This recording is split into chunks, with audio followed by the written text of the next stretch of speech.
Hello, welcome to our In Nightfall chat. Everybody on screen looks surprised because I tried the intro that I've been using and it actually worked. We've been. It was amazing. This is my YouTube intro, and we've been having some technical difficulties getting it to work on StreamYard Live. So, hooray, it did. We are here to discuss In Nightfall. So, if you are thinking you're interested in reading In Nightfall, but you haven't yet, you might want to save this and watch it later because we are going to spoil the heck out of it, hopefully. It's appropriate, really, that I'm joined by Claire and Amanda because they are the hosts. I don't know what the hosts of the Fictional Hangover podcast. I like stars. Who spectacularly spoil books in their reviews, and then Erin Megan, who does not spoil books usually, but will hopefully make an exception for us. Who reads all sorts of creepy things like I do, but I'd like to think I've pulled you over to the vampire side of things, haven't I? Yes, you have. It was because of Mina and the Undead. That's really why I'm now on Team Vampire. So I'm so happy. It's funny, isn't it? What put you off vampires before, do you think? I think it was the movies I had seen, not even movies, because I haven't seen that many vampire movies, but I think it's just the little clips I've seen of vampire movies I just wasn't interested in. I was like, this is fine. I don't really care. And then I was really a vampire girl in high school and middle school, but that was Twilight and the funny romance ones. So, and now you're on the right side of vampires, where the vampires can be evil and murderous, and that's some of the stuff we're going to talk about. So I've introduced you all a little bit. Do you want to each? I'll go around the group and you can each say a little bit more about yourselves, and then we'll jump straight to the In Nightfall chat. So, Claire, do you want to start off and explain? Maybe speak for Amanda, say your own bit. I don't know how you two want to do it. You are part of the same whole, I feel. We're the same person, essentially. We're a collective. We decided earlier today that one of us is the outer shell and the other is the inner shell. Okay, so that's fine. Do you take in turns, or that sounds? I think it depends on the situation. Well, we are Fictional Hangover. We are a podcast, but we do have a YouTube channel. We are on nearly all the social medias, I think, now. And we like to spoil YA, new adult, and we decided to do middle grade books.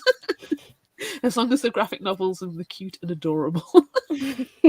I used to find that terrifying, but now I'm into it, the spoiler thing. I think the idea of spoilers scares me, as an author and a reader, but then I think as long as you warn people, then spoilers are genius, because you can really get into it instead of just going, I really liked that thing that happened that I can't tell you about because it's the thing that happened near the end. And I think if you can spoil it, you can get into the nitty-gritty of it, can't you? Anything to add, Amanda, or has Claire beautifully summarized sufficiently? No, that's pretty much it. That's Fictional Hangover. Awesome. All vampires. Help you do your time. homework. Yeah. I mean, if you're ever going to be reading In Nightfall for a course, I feel that these two will get you sorted out, because you do written summaries as well, don't you? And then you do your reviews too. Yep. So how about you, Erin? Can you introduce yourself a little bit and tell us a bit more about what you do? My name is Erin. My channel name is Erin Megan. I typically read anything that is horror, thriller, mystery, suspense. I also dabble into romance, and I like manga a lot. I do the typical booktube stuff. I do monthly wrap-ups. I do TBRs. I do recommendations. I do a lot of vlogging and hauls. And I'm trying to do unhauls now because got a lot of books, trying to get rid of them. So I was thinking of doing that. I sort of feel a bit scared about doing them because I think someday I'm going to see my book on and not on haul, and then do I want people to see their books being on haul on my channel? But I was like, but it is necessary. I think as a reader, my shelves are horrendously overstacked at the moment, and I do need them to go somewhere. So maybe I need to join you on the unhaul front. So before we get into it with In Nightfall, let's just go through the comments, because lots of people are saying hi. Hi, Stephen. Hello, Amelia. Hello. Hi, Reka. Oh, I see lots of really faces here. Some Fictional Hangover fans. Yay! Coral loves spoilers. Yes, Coral is a super fan. She's amazing. Yes. We love Hi, Andrea. Girl.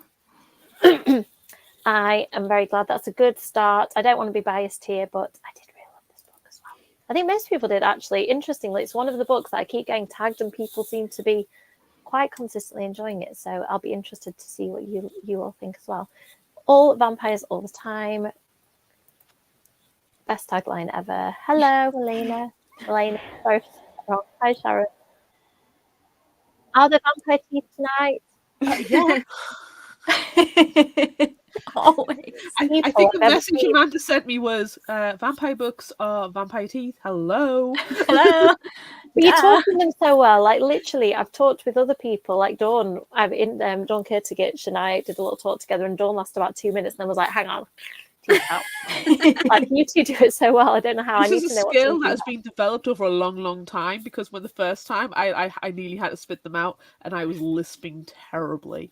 Come on now. You just They're gotta just be like used your to it. normal teeth now. They are. Amanda's like, I've never had this problem. I don't know what you mean. I don't know what you're talking about. I just feel like, I don't know, at this point, Amanda's like, I think if I saw you without fangs, I'd be like, what's wrong? Like, something. Yeah. Are you sick? Who are you? I mean, yeah, I think that probably I will just do unhauls as giveaways because, yeah, I think generally a lot of the stuff will be the kind of thing that In Nightfall fans will like. I'm not going to look at the shelves anymore. Let's talk about In Nightfall. So the reason I got introduced to In Nightfall was Kendara Blake posted, I'm reading this super secret cool vampire book that's like The Lost Boys, and that's all I can say. And I messaged her, and it was like, what's this book? I need to know what it is. Can you tell me what it is? And she said it was In Nightfall by Suzanne Young. So I did what any normal person would do and started following Suzanne Young on all platforms and messaged her like, can I please read your book? And somehow I managed to get an ebook of it. So I read it last year, absolutely loved it. And then saw this cover and went, okay, so I clearly need the physical copy too. It would be rude not to buy this. I mean, look at their eyes with like the reflection of the running away person in it. It's awesome. Yeah. So I've now read this twice, so I feel quite like I can discuss it at length. So let's get into it. I'm so curious to know what the three of you thought of it. No pressure, because I've so loved it. You don't have to disagree with me. So let's start with you, Erin. What did you? I know that you do you still star rate books? I feel like I've lost all track. Yeah, I do. Yes. So did you give it a star rating? What did you think of it?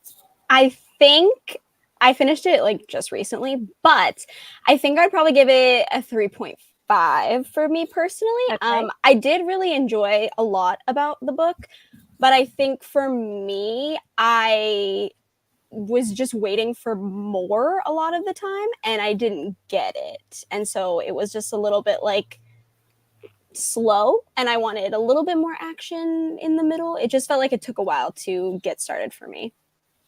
Yeah, Amanda's nodding. Should we jump to you, Amanda? Yeah. Are you in the same position here? Yes, I agree so much. It took like 70% of the book for them to for the main character to be like, oh, it's vampires. So, like, seriously, I think it was 70%. Like, come on. Obviously, they're vampires. Look around you. They're vampires. I do wonder, though. I kind of thought that about 30% of the book. And I thought, but hang on, if I've met some really cool, like, pale people who were, like, hanging out on the beach and drinking something out of a bowl, I don't think my first thought would be vampires, even despite all the things I've read. I think, like, my common sense and stuff would keep me going to the point of ridiculous. So it's funny, isn't it? Like, I understand what you're saying, but I also think I'd be there with her. I'd be like, no, you've just bitten somebody, but you can't be. No, you can't be. No, surely not. How about you, Claire? Are you team it needed more action, or do you have anything else to add? I downgraded it from a 4 out of 5 to a 3-star. Okay. So what were your thoughts? Reasons for that? Exactly the same as what Erin and Amanda have said. It was a solid read. It was a good afternoon read. You could quite easily go through the entire book in an afternoon, especially in the UK with all the rain that we're having. It's perfect. But it needed more. Do you think that is because it was billed as a Lost Boys retelling, or do you think that's just how you would always feel? Because that one of the things I wanted to ask you about is your thoughts on retellings. Because I always think retellings are a tricky one for me because you know what is going to happen in the book. And I would say I really enjoyed this because I adored the characters. I loved the kind of atmospheric setting. I thought Nightfall was great. I liked the mythology. So it kind of ticked all my boxes, but I think I saw it as quite a separate thing from a Lost Boys retelling, apart from it hits some of the same like beats. So what were your thoughts on it as a retelling? Do you think that that's maybe some of the issues that you were comparing it? Have you all seen Lost Boys? Oh yeah. Erin, okay. Nope. I do feel that you would enjoy it. And it's interesting having read the book as well, how you'll compare the two. But Lost Boys, I don't know how to explain it, but it's just got this real, like, kind of feel good. It gives a real strong sense of the time and place that it was filmed. The vampires are really cool and interesting. And having read this, I think you definitely need to watch it. Yeah, so you can't really comment on it as a retelling, but maybe Amanda and Claire, do you want to, like, one of you jump in? Like, do you think that that could be the issue, that you were expecting more Lost Boys, or just what are your thoughts? Possibly. I think for me, like, I was expecting Lost Boys, but like Lost Boys is so much sexier than this book is. And this was like, but I hate that I just did that because I liked the book. It was like, it was a super easy read, such a great read for teens. But where's all my sexiness? Where's my sexy David? Like, I needed more. I needed more from him. It was like an outline. Yeah, but this was like, it was like following the exact outline, but it left out the sexiness. Is it because as well, so it went for the sibling structure like Lost Boys, that's spoiling it too much for Erin, but it kind of went like we focused on the sibling who gets more into the vampire world in the Lost Boys film, and then you see the other sibling a bit. In this one, you see more of the sibling who isn't involved in the vampire world, and she's kind of on the outside of it looking in. So maybe that. I don't see that as a problem. I do not. If you can have a retelling, bear in mind, I have a shelf full of Pride and Prejudice retellings, and they get very smutty, and I love them. But a retelling just has to have certain points, and you can gender bend, you can twist the ethnicity, the religion of people, you can change up character motivations, but there's certain hits that you need for it to be a retelling. And the sexiness, as Amanda was saying, is one of the big things in the Lost Boys. It's iconic 80s vampires. Everybody loves David for a reason. He's a bad boy, but you love him because he's a sexy vampire bad boy. And that was missing. I like the idea of changing the perspective. I really do. Because it changes. Otherwise, just watch the Lost Boys. What's the point? You might as well stick with the original if you're not going to make any subtle or grand changes to make it your own. But I agree, it needed more sexiness. And I'm sorry, but Theo was dumb. Yes. She infuriated me. She was dumb. It gets to the point where, you're just going to have to say vampires. And when you're being told vampires, and you're like, no, it's not vampires. It's like, no, it's vampires. When Nona tells you it's vampires, believe Nona. Yes, agreed. Nona is like the source of all wisdom in this book, isn't she? She needs to listen to more.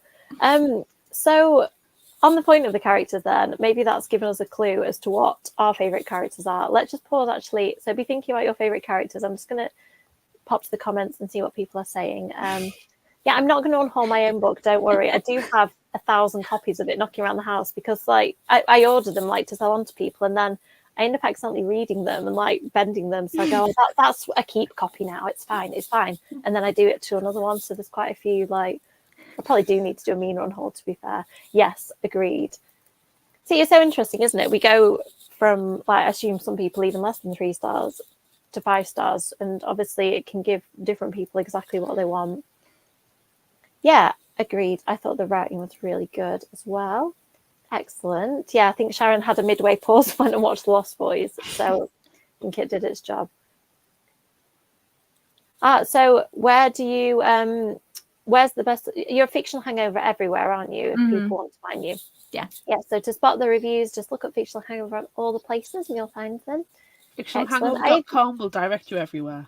Yes, good call.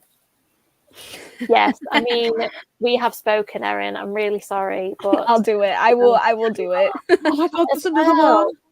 Can everybody just can we pause right now? Maybe and come back watch it. Just watch it all together. Let's I all need push play at the same accountability. time. Yeah, I need accountability for everybody who hasn't watched it to say that they have come back and tell me that they have watched it. You don't have to love it, but you have to have watched it. Okay. I do feel like maybe a watch along at Halloween might be a thing. I've been thinking about this. Like maybe we need to We need watch to some do it. Buffy episodes too. Something. We need to do something. Definitely. Okay, so Melina has nicely shifted us onto the character question. So let's go around the group. And interesting how Melina really liked Theo, but obviously some of you weren't as keen. Thoughts on characters? I'm going to start because I thought Minnow was a super interesting character. Because when I interviewed Suzanne Young, she said that she really wanted to steer away from her being like this kind of cookie cutter mean girl type, because that would normally be the type, wouldn't it? Like, oh, she's really mean. She's taking my brother away and she's really mean. She kind of got that way as it went on because of the things she's trying to achieve as a vampire. But actually, as a person, I thought she was quite interesting and kind of multifaceted and didn't just fit in one, like, this is what she is as a character, and I liked that. So does anybody else have a character that really... And Nonna, I think it kind of goes without saying, but I thought that she was really cool. Erin, did you have a favourite character? Nona, obviously, she was just... I'm sorry, Nonna sounds so bad in my English accent. I'm like, Nonna. You say it right, Erin. I'll let Erin can speak on behalf of people saying no. No, it's fine. But she just made me laugh every time because she was just so sassy, and like you could tell she was just like, you guys are stupid, like you don't know what's going on, but like you're not smart enough to catch on. And I was like, she knows what's up. I actually really liked Parrish. He was one of my favorite characters. And I was into him. I thought he was a great guy. I liked him a lot. So those are probably my two standouts. Theo drove me insane. But also she irritated me because she loved Arizona so much, and she was like, the desert. And I was like, as someone who used to live in the desert and now lives in Oregon, I beg to differ. I mean, was that the same route as Bella? Did Bella start in Arizona and move to... Yeah, okay. I think some parallels here. Yeah, and is this the thing? Like, is Mina super annoying? Like, tell me, because I feel like are all girls in vampire books like, are they like... Oh, actually, No, to be because fair, Mina like, goes, oh, look, it's a vampire, I believe. Yeah. Yeah. I love this. I'm into this. I don't want to be in England where there weren't any vampires. I want to be here. Mina Maybe speaks they're for all of us, to be fair. Yeah. Yes. Yeah, Yes, that'd be that's- good.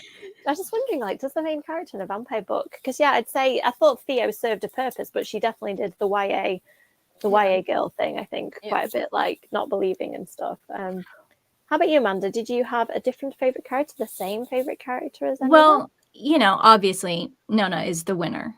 She's MVP. But I also, even though they were very different from the Frog Brothers in The Lost Boys, I really liked Elijah and Felix. Yeah. Because you can't go wrong with two podcasters going and solving mysteries. like hi, that would be us. Yeah. Okay. Yeah. So I liked them. I liked them a lot. I thought that really added something, actually, the podcast. I really like it.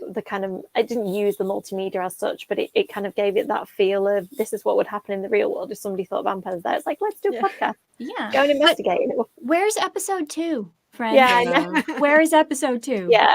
I That did annoyed wonder, me, like, actually. That loose thread annoyed me. yeah. Where was it? I need it. So how about you, Claire? Different, same character, favorite character? It's Nona. It has to be Nona. I do quite like Olivia as the vampire queen, because I mean, I'll be honest. I saw the Barbie movie last night as well, so I am feminist up to the max right now. And I'm like, damn I've always been damn the patriarchy, but I'm like, and I really want I want Nona's backstory, because I can think she has history. She's lived. And I want Olivia's as well. I want to know how Olivia went from this meek and mild person to this kick-ass vampire queen who writes romance novels and walks a dog. And picks up middle-aged ads. I enjoyed those. I enjoyed the side characters. I know I call Theo dumb, and I stand by that, but I did enjoy her as a main character because she wasn't the stereotypical angst. She loved her brother, and she was invested in his safety and well-being. Yeah. But oh my god, like she dumb.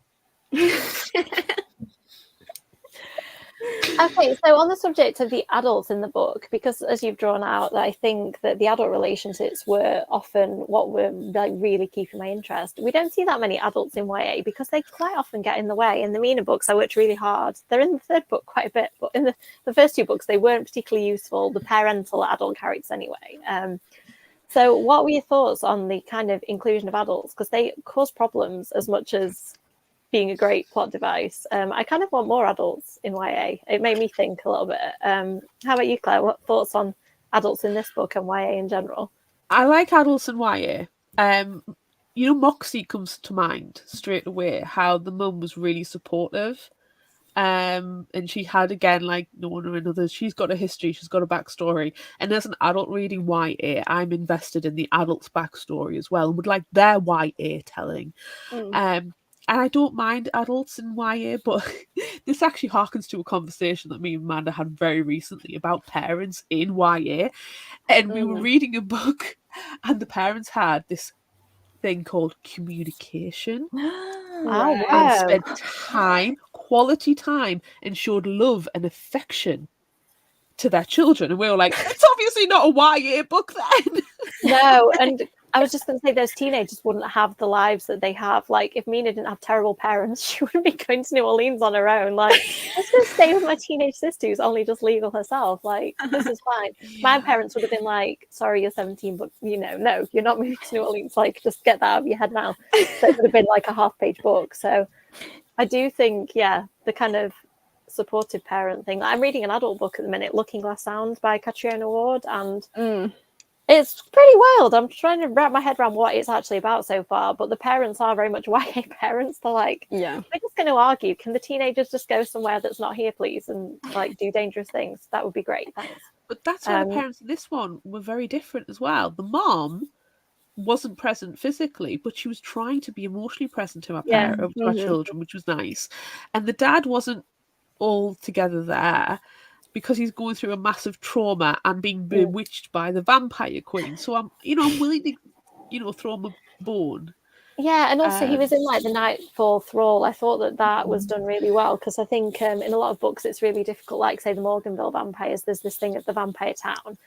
And it's like, how do you explain the fact that people leave and don't tell everybody that vampires are real? How do you explain staying in a town where people are being murdered by vampires all the time? And I thought the kind of mythology and the feel of the book like held that up really well. How about you, Erin or Amanda? Any thoughts about adults in YA books, parents in YA books, or in this one?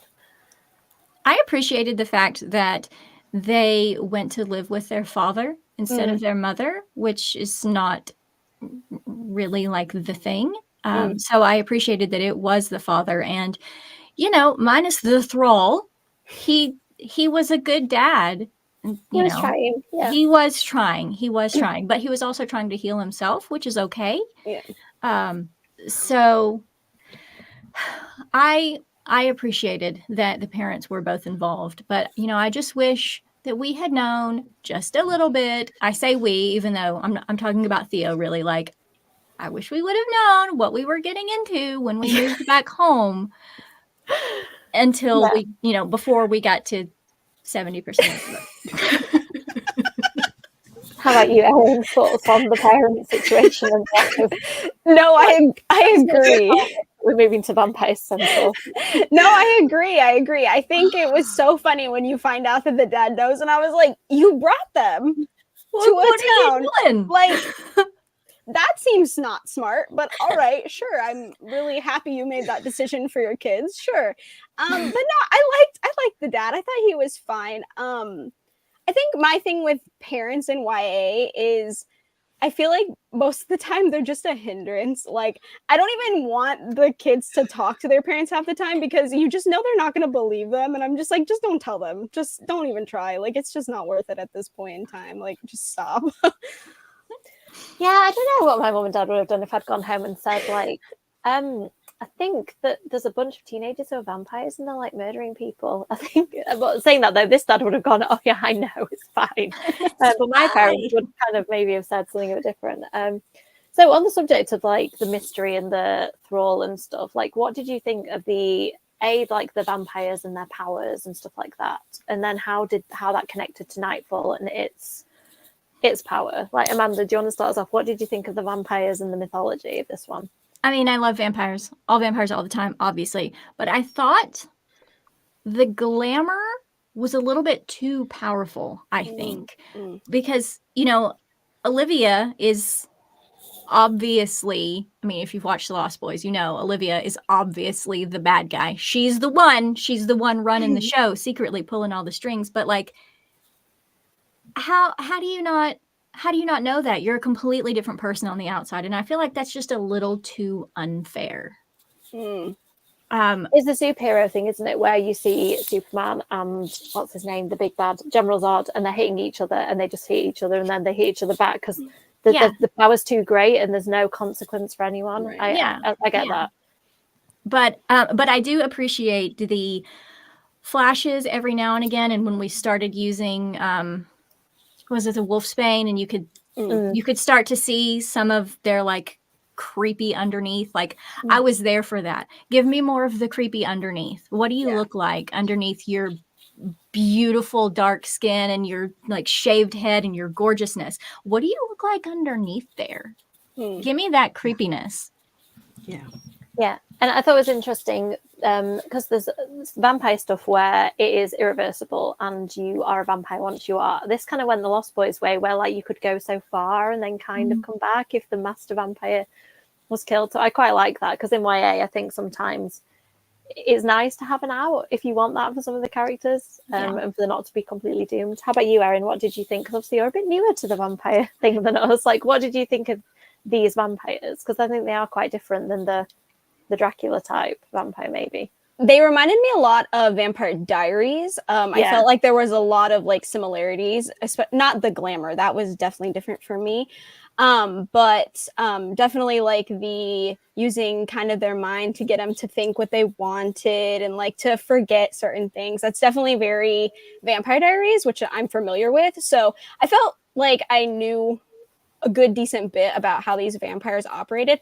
I did like the glamour, but I agree with Amanda. I wanted to see those glimpses more in depth. I wanted them to go like harder into that creepy underneath, like that dead aspect. I wanted to see that more.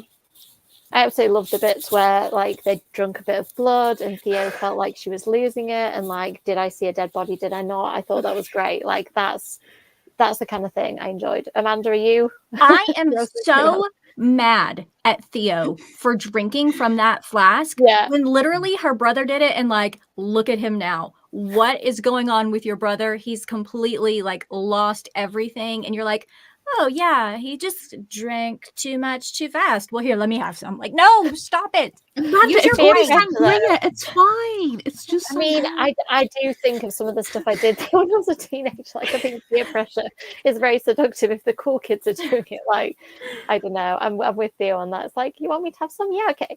I do appreciate though that she called the police when she found the arm. Yeah. Even though they made it disappear, I appreciate the fact that she was like, hello, there is an arm here. There is a body here. You think they made the Let's whole immediately call the police. Was it just an arm that they managed to can't remember. All I remember is the sparkly wristwatch. Like, is it just the arm? I can't remember. But honestly, that was all I could wonder at that bit. I was like, have they transported a whole body, or is it just a bit of the body? I really wanted to know. I didn't feel like I ever had that answered. They're just carrying around a snack. Yeah, I wonder. I mean, how they got rid of it as well. Like, are we going cannibalism here? It's just a vampire turkey leg. Yeah, so what were your thoughts, Claire? I feel like you're going to have thoughts on the vampire mythology. Exactly the same as Amanda and Erin. I felt like it didn't go far enough. It was playing too safe. I've said already with Olivia, I like the idea of having the vampire queen. I don't know how much I like the idea of, because, all vampires all the time, and I've got a neck available if anybody wants to do any turning. But the idea of, if the queen is dead, it has a knock-on effect and kills everybody else, that seems really unfair. Like, what if you like being a vampire? Exactly.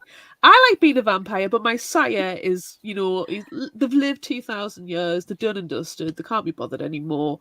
and they just want to end it all. And you're like, okay, well, that's fine. We'll go to Switzerland. But I don't want to die. Yeah. Did they? They didn't like. They didn't die. Some of them, like if they, like Minnow and the brother, they were human They and okay reverted afterwards. back, weren't they? which is Yeah. annoying again because I want to be a vampire. So you need to make sure if you're ever sired, just in case there's this master vampire thing, that they are like a rock solid sire, that they're not Yeah. going to I've got down and get questions. dusted. Yeah, Yeah, you're going to interview checkers. them, aren't you? Vampire wants to bite you, and you'd be like, okay, wait, can we just check, please? Hold on, Nelly. Let's see what people in the comments are saying about our tangents, which I love. Yes, Sharon and Melina on the same wavelength. Yeah, I mean, 70% is. Yeah, I think, yeah, that was good because that's really difficult. I find that hard when I'm writing. Like sometimes two characters do need to just sit down and have a conversation, but you need to find ways. Suzanne Young was very good at like putting obstacles. Tony. Yeah, I mean, I feel like I'm never going to say no to more sexy vampires, so I'm quite happy for that to be a point going forward. Yes, yeah. I do think that like a lot of the side characters, I'd quite like to see like a short story or novella about them, like how they got turned and how they got pulled in, because they all obviously kind of visited and then stayed, or they were locals that got turned. I would like to have known where each of them came into their vampire bit. Yeah, I mean, she does seem like the logical human in all of this, doesn't she? Like, this is getting, although she stuck it out for a while, didn't she? But she's like, I'm just going to go now. Yeah, honestly. I did wonder. Yeah, I had a moment too. I like the fact that ripped on Lost Boys because there's a terrifying dog in that too. Thank you. I always am glad to come on these and get a little eco boots. Writers are very insecure, so it's nice to hear a little bit of like praise. All three files. Oh yeah, I haven't watched the other Lost Boys films. Have you two watched them? No. I've just seen the first one. Like I feel like the first one's too good to dip my toes in the other ones. I don't know. I agree. Grown up Corey Feldman weirds me out. Yeah, I mean, I know what you mean. Like you can watch the Goonies and Lost Boys, fair play, but yeah. And I feel like there's other stuff. Was he in? I don't remember. He was in one of the Was he? He wasn't Jason movies, which I don't remember which one, but he was in one of those. Oh, I don't think I've seen that one. Yes, I do. Yeah, I think that was cool, the siren and the vampire thing. I wasn't sure whether that was going to be like actual or just kind of a metaphor. Yeah, that was fun. The siren on the painting. So let's see. People have talked a little bit of the writing in the comments, and we haven't really addressed it. I really enjoyed, certain books where it just feels really effortless, and you just kind of like, to read another chapter and another one and another one. It felt like that to me. Like there was some power like pulling me through the narrative. How about you, all of you? What did you think the writing is like a general thing? How about you, Claire? Did you enjoy the writing? If that's even go on as a question. I listened to it because everybody should know that Fiction Hangover is a massive advocate for audiobooks. Yeah. So I didn't read it. So it probably was a bit different. It was certainly accessible. It was certainly an easy read, but I didn't feel the compulsion. I think you were under vampire thrall, Amy. To keep reading. One of the vampires hooked me in early on. I mean, I also, this is not, audiobooks are not a cheat, but I did read it, I did listen to it at work, sitting in the office an entire day. I could just crack through it, but I sit in a very quiet office where nobody talks to anybody, you keep your head down. So I didn't have any meetings, it was great. So it was easy to get through, there was no problems, no twists, no turns. It was formulaic as well, so take that however you want, I think. Yeah, it's so interesting, isn't it? Because like obviously I'm on the side of the people in the comments who are like, I don't know, it's really elusive quality, isn't it, where you just love something and you're like, I just really enjoyed it, and like I thought the writing really got me, and obviously it didn't get you, and I'm just fascinated by that as a writer. It's like, how can you do the formula of like getting everybody? I want to catch everybody when I write stuff. I don't think you How can. about you, Amanda? I don't think you should ever be able to. No, well, that's the thing. Maybe I need to satisfy myself that for every person who enjoys it, there might be somebody who goes, I didn't like the way that was written, and I've just got to be okay with it. But I'm not very chill. Have you noticed I'm not very chill? So I want to know, like, I want to work it out. How about you, Amanda? Did you enjoy the writing? Yeah, I mean, I think if, of course, I've said, oh my God, 70% 1,000 times, but the writing was very good. I don't think there was any part that made me go, ugh, did she just do that? Really? Like, so I enjoyed it. I enjoyed the writing. It was very well written. It was very clear. It was easy to understand. And I think, teen audience, this is who you're writing for. Fantastic job. But, obviously I want more grittiness. I want more sexiness. I want more dark, scary vampires. But that doesn't mean that the book was bad. It's just, that's the kind of vampire that I like. So I think, it was fantastically written. I would definitely pick up another Suzanne Young book, like, immediately. That's fine. So I think she did a great job writing it. Just, maybe I just didn't love everything that happened, but that doesn't mean that I don't like the book. Yeah. Super interesting, isn't it? YA, I think I do think about my adult audience as much as, if not more than, the YA one. And just because I know that a lot of people reading it are adult, and I kind of think that the pop culture references, like, some of the teenagers won't get them, and I think that's okay. But I like think about both when I'm writing, whereas I think some YA books are kind of pitched at the YA audience. Does that make sense? Yeah, this one, I mean, it was pitched as Lost Boys plus Buffy. Like, what teenager are you talking to? Yeah.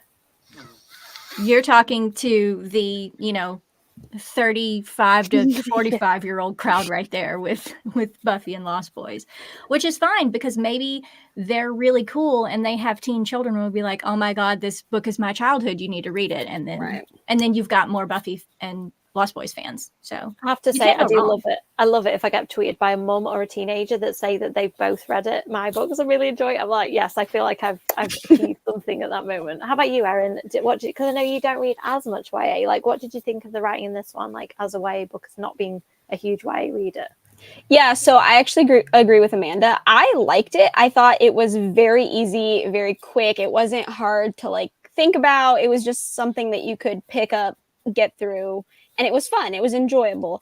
I'm not too picky with the YA I read. I do like YA a lot. I do try to incorporate it a lot. I think there's a fine line between really overly cheesy YA and then, like, the really good, like, oh, I almost can't tell it's YA. And I feel like this is somewhere in the middle. You can definitely tell it's YA. It's not written as if it's trying to disguise that it's YA. But I don't think it was overly cheesy to the point where I was, like, rolling my eyes like, oh my God, okay, sure, whatever. So I liked it. I thought it was a good pace. I thought it was a good flow writing wise. I just think that I agree. I wanted it something darker. I wanted it something more, like, gritty. I think YA really, like, pleases me when it captures what it's like to be a teenager. And I think that some of the stuff that Theo did, like he said, like drinking from the bottle, that seems really wild. Like, I think germs would have been more of a concern to me than Theo. But like, I don't know. I thought that a lot of the teenage behavior was really plausible teenage behavior. And I like that. I do. Sometimes I read YA books. I'm like, oh, we just stop acting like the 35-year-old who's writing the book and, like, act like a teenager, think like a teenager. Like, I think Buffy was really good at that. Everybody, like, the teenagers feel like they're real, even though the actors are, like, nearly 30, some of them.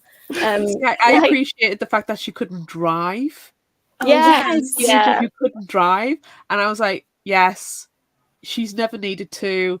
She's never wanted to. And I like that. I really like that. I learned to drive when I got a job that wasn't close to where I live. I was like, yeah, I probably should be able to get there.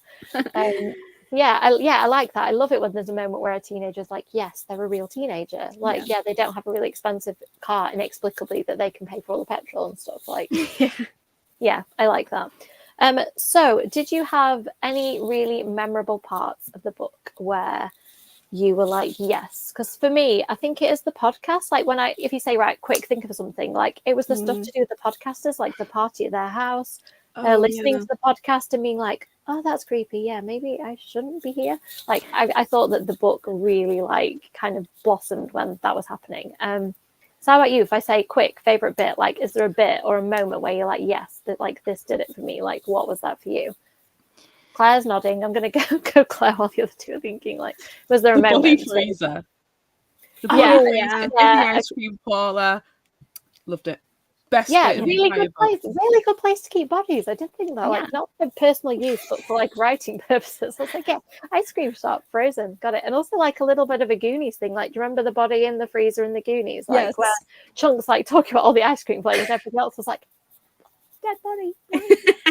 So yeah, I don't know if she did that on purpose. I'm kind of assuming she did based on the pop culture stuff that I know she likes. So yeah, good moment. I like that one. How about you, Amanda? Feel free to also say bodies in freezer. Yes, I did. I really appreciated the corpses at the ice cream parlor, especially because you think back to all the times that all of the vampires are going to eat ice cream and they're licking the strawberry syrup off their fingers, and you're like, nah, that's not. Which we all knew that to begin with, but still, then you see it at the end, and you're like, yeah, okay. All right, that is not the topping that we all think it is.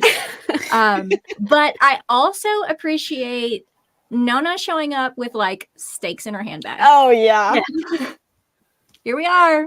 Let's get this party started. Let's clean up this mess. Yeah, I also liked it whenever they were like, no, like, have you just left a doll somewhere again? Like, like, oh, creepy doll, man. Putting these in my pocket. What are you doing?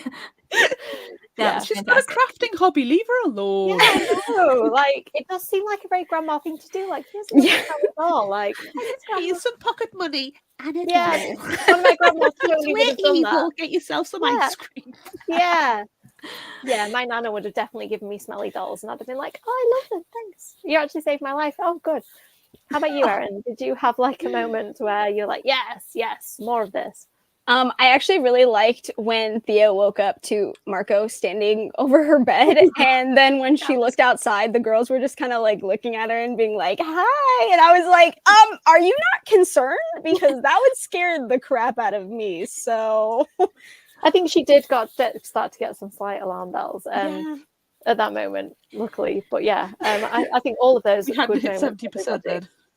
let us know in the comments if you have another one. The other me, the husband me. Oh no, that's not me. That's Sharon. Yeah, Corey Feldman does look like he's had the Hollywood treatment. Right? Grown-up Corey Feldman is weird. Yeah, I really think that Hollywood celebrities should just not mess with their faces and let's just be done with it. Yes, License to Drive, the two Coreys together, Heather Graham. If you haven't watched that, that's a very, very solid, if you want to watch another Corey film. See, you behave so well, Amelia. Amelia follows them. I don't always stick to my own program of like reading each section.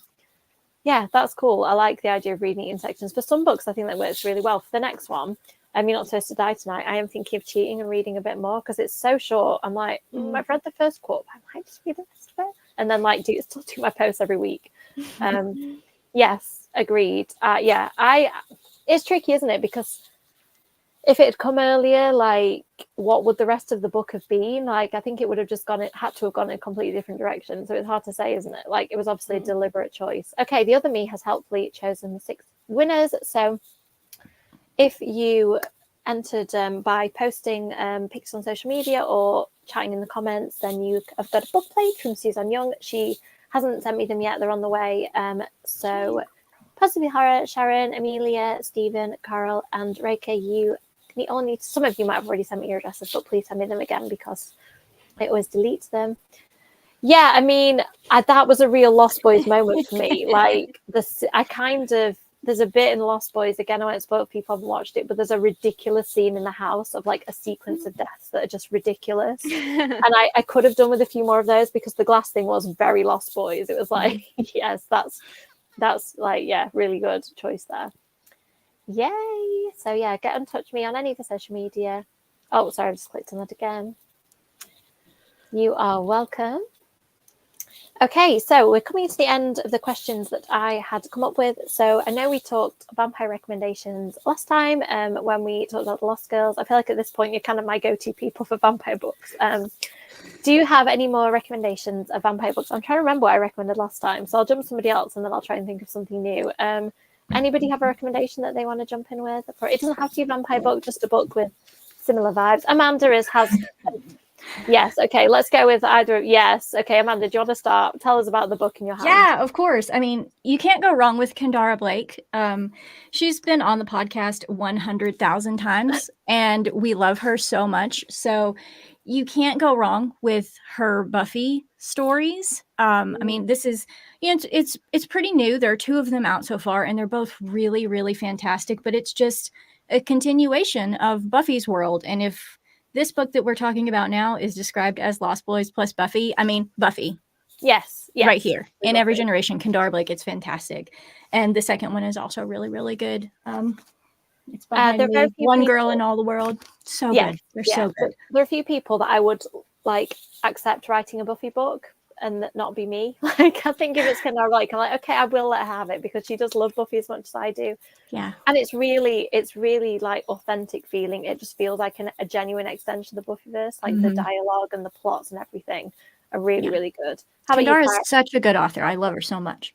She is. And she's a very good human too. Like, yes, genuinely such a good person. Super popular and well known, and yet really down to earth and cool and lovely and will help anyone. So, yes. Claire, do you have also a vampire book? I like the edition you've got. I've got a different edition of that. I think I might have the US Do you one. have the pink one? Yes. Yeah. I think It's an anthology of books. It's called Vampires Never Get Old by it's edited by Zorinda Cordova and Natalie C. Parker, and it is actually one of the short stories from it where we covered in our last live, which is the episode you can see on YouTube or you can listen to the podcast where me and Amanda meet for the very first time. So you get to see that. Enjoy. But there are multiple short stories in here with it being an anthology, and a lot of them do cover like there's a Buffy kind of esque one where there's a Slayer and a vampire romance. There's kind of like Lost Boy ones. I love that one. Rebecca Roan Horses was my favorite. Mine too. It's so good. They're absolutely amazing. There's something for everyone in this. There's a flavour for everybody in all the different vampires. So if you want to dip your toes into different vampire mythology, it's absolutely perfect. And you know, you can stop and start with it being an anthology. You never know, you might find a new favourite author, which is absolutely fantastic. So I can't recommend enough. Yeah, it's great. And I like the fact that there's people, authors of different backgrounds for one thing, but like different angles on being a vampire, like when it comes to like religion and like, you know, people coming from different places and how being a vampire affects them. It's like, it's really cool. Erin, do you have any suggestions? Sorry, my dog might bark. I'm trying to, I don't want to, she's very loud. There are always pets on children cameos in these, so it's fine. Feel free to. Oh, yeah. Yay! Just join in, it's fine. If she's still barking, I'll tell you what, I'll do my recommendation. I'll let Erin calm down the dog. I'm just looking around my shelves, and like I don't think I've recommended The Deathless Girls by Kieran Millward Hargrave, which is not hugely these sorts of vibes, but it's really good. It is the Brides of Dracula, like their story and how they became the Brides of Dracula, and it's like a kind of unsung women of the Dracula stories thing. Like they're just really two-dimensional, like sexy female vampires, and like this is how they got into that position and they were kind of trapped. So that's really good. I just thought of another. Oh yes, and on the subject of Dracula, it's called Reluctant Immortals by Gwendolyn Keist. I'm just having a complete blank. It is the story of Lucy Westenra from Dracula and Bertha, the mad woman in the attic, in quotation marks, from Jane Eyre. They are both immortals because of their relationships with the men that they were with, Mr. Rochester and Dracula, and they're both really good, like feminist vampire books. And also, I won't grab it because I'm wired and I feel like I might pull the laptop off, but another Buffyverse book, Bloody Fall for Love, the Spike prequel, is really fun. It's like a one-off Buffy the Vampire Slayer episode where Spike is just being ridiculous and committing a heist, and a lot of the favourites from the Buffyverse are there, and it has some really good, like, William Ritter I interviewed him and he said that he got to do some stuff, like explain a couple of little things in the Buffyverse that like Disney didn't tell him to do. He just kind of added them, which is really cool. Like as a Buffy fan, he got to shape the Buffyverse in a couple of things. So yeah, so that's a really fun book. Down. We need to write these down, Amanda, for our vampire book club. Yes, we do. Yeah. If you ever would like me to just give you a list of vampire books, the two of you, I don't know whether you've read, I will, because I'm panicking because there's so many. I do need to do it. I think I need to do a vampire shelf because at this point they're everywhere. and I just want them all together so I can say this. How about you, Erin, now that you have some calm? I'm sorry about that. Yeah, she went crazy. There's someone outside and she just like lost her mind. You just needed, it's just a Lost Boys and In Nightfall reference of terrifying dogs, so it's fine. I'm sure yours isn't terrifying generally.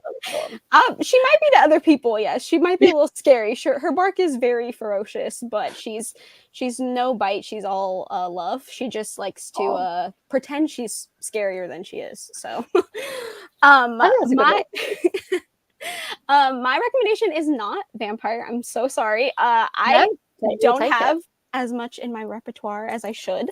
But for vibes alone, I would recommend Cackle by Rachel Harrison. It is on the witchy side. It's not vampires, but the main character does leave like her life behind and move to a very picturesque town where everything is very like cute and lovely, but there's something else happening underneath. And it's more of like a cozy horror. So it's like, I think it would help if someone was like not sure if they wanted to switch from YA to like adult. It would be like a good intermediate kind of space because it's not like super, super, super scary, but it has horror elements to it. Sold. That was a really good book. I'm saying it to the husband listening downstairs. Can you remember Cackle? I need to order that when this finishes. Thank you. Kev also said that you can email, if you want to email your addresses to mina&theundead@gmail.com. That's generally a good place to email my like business stuff to, because Kev mans that for me. More Dread and Violence, everybody. Night Face by Lydia Peever. So that sounds fun if we're looking for the darker side of that. Oh, sorry, my comments are jumping around. Ooh, interesting. I feel like did Hold Back the Tide, did Malin Salisbury do like a vampire? I have it, but I haven't read it yet. I think that her book has like vampire creature in the lake too. Ooh. Hi Jen, thank you for stopping by. Secrets of the I do, but it's not like to hand. If Kev's listening, he might be able. Oh no, I'm lying. I do. Okay, I'm sorry if I pull anything off. It's here. I should mention this actually. Thank you, Andrea. So I got sent this by the publisher. It's been re-released recently with some new material in it. And let me just show you the Gary Oldman portion of the book, which I feel that. Oh yes, please. Excuse me, as I lean all the way in. Yeah, let me. It's just on my wish list. I'm hoping for it for my birthday. There we go. There's a Gary Oldman portion of the book. That's not Gary Oldman. That's quite clearly Amanda. Yeah, I mean, it is. Yeah, this book is beautiful. It's written by a vampire in quotation marks, so she tells you about the history like of her kind, and I really liked that voice of it. And it literally goes through loads of different cultures and a lot of vampire. I've read a lot about vampires, and there's stuff in here that I did not know, which is always really cool. And it goes right up to like the Twilight Sparkles and into Buffy and stuff like that. And it's just a really nice flavor. I think it's actually billed as like suitable for YA into adult because it's really accessible. So yeah, I definitely recommend. Very pretty. It's about to come out. I think you can still get the old version, but I'd hang on to the new version because it has new material in it. Now you say she's a vampire. If you kill her sire, does she die? Because I need this for research. I don't know. I mean, I maybe need to come and check. I think it has some stuff in that. It mentions like the sire thing, I think. But yeah, there's lots of aspects of being a vampire in there. Hi. I am glad you enjoyed it. So hopefully those recommendations will sort you out. I probably need to do another vampire recommendation video. I feel like it's been a while. So check out my old ones or I will do you a new one as well. I did do a Vampire 101 video once where I don't know whether did I have 101 vampire books in it? Maybe I did. It was a lot of vampire books. Amy's posted the link, you're fine. Oh, thank you, other Amy. Yeah, I need to read those. I really do. I bought the whole set and I read them back in the day. I love the fact you still have your original ones, but I haven't. Ooh, that's been on my radar as well. The Making of Gabriel Davenport comes up quite a bit. I'm going to have to go back through these comments and write everything down. Yes, it's really good. It feels it's not the usual thing I read. It's like really melancholy and kind of what it would genuinely be like to be an immortal, like not quite as fun as it appears sometimes.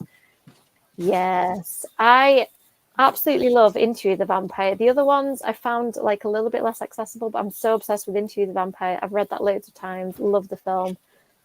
And yeah, I think that they were a real way in for my book that I wrote, Mina and the Undead too. Yeah, I've read Dracula a lot too. On the subject of audiobooks, there's an amazing Dracula audiobook. Have you two listened to it? The full cast Dracula audiobook. No, but I need to. How many times have we read so Dracula? Good. It's so good. It's got so you know Richard E. Grant, who plays Dr. Seward in the film version, he does the voice on the audiobook, and yeah, it's really good. Yes, if you'd like 101 vampire book recommendations, there you go. Maybe I don't need to do it again. Maybe I can just direct people to that one. I want to show this one to Andreas. If you haven't read this one, Andreas, you would probably like this one. J. Kristoff, Empire of the Vampire. I need to read it. I'm a bit scared of it by how long amazing. it is. It's a 28-hour audiobook, but it is worth it, and also it has beautiful illustrations. Are all of them illustrated? Yes. Yeah. Okay. Yeah.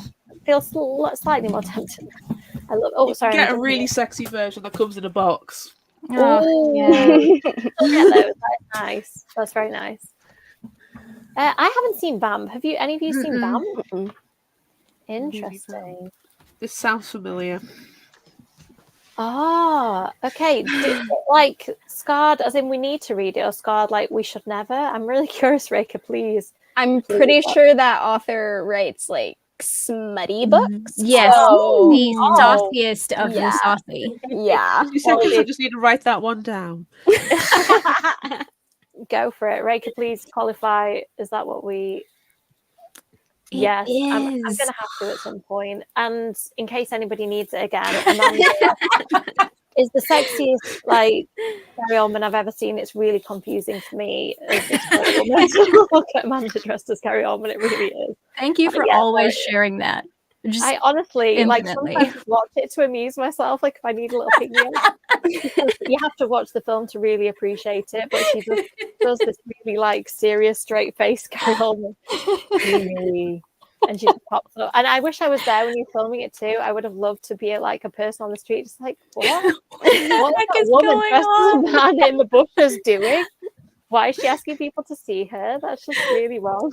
I very much enjoyed that. When I actually finally met Amanda, she just did the see me. And I was like, I just started poking her face. Can we just say vampire strippers? I mean, if anybody that like tickles your fancy, if you want vampire strippers too, From Dusk Till Dawn, it has that vibe too, where Quentin Tarantino and George Clooney randomly get trapped in a vampire bar. I don't really remember why, and have to fight their way out of it. It's so wild. I don't think there's a reason.